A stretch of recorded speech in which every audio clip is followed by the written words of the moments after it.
So this is a crater in English, and it's actually a large bowl-shaped. If you look at the top of Vesuvius down, that bowl that exists now because of the explosion, this is kind of what that's named after, but its use is really still water and wine. There was an awful lot of water issues. You know, they didn't know what we know now. So some of the stuff really wasn't all that wonderful to consume. So they mixed it with wine.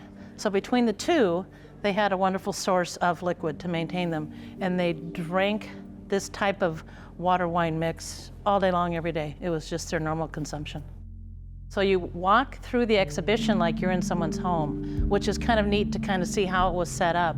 And along the way, you'll see within those rooms a variety of artifacts that tell more of a detail of that space.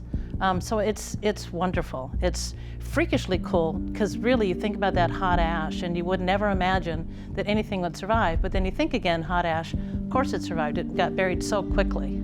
So the artwork, the way things are made, the products that have been created and come out of it, it's amazing to me. It really is, and it's not lost anything in time. It seems to be extremely relevant, because I do think there's so many similarities in what you'll see versus what we actually have at our own homes now.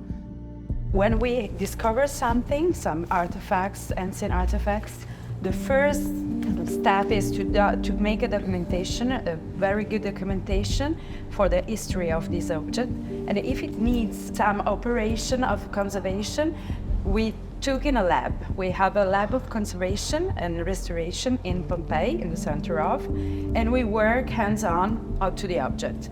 Metal artworks are so delicate. Everybody thinks that metal is not destructible. It's strong, it doesn't need to be worked and restored, but it's not the truth. It's so delicate, and you have to pay a lot of attention on. You know, Pompeii, it's a tragic place. There was a big tragedy.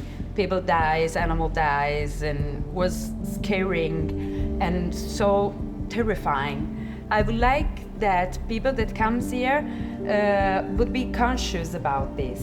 So the marvelous things they can see, they have to be emotional about, but they have to know that was a tragedy. I think it's important to remember this. We will show also bodies about people, so it's important to know.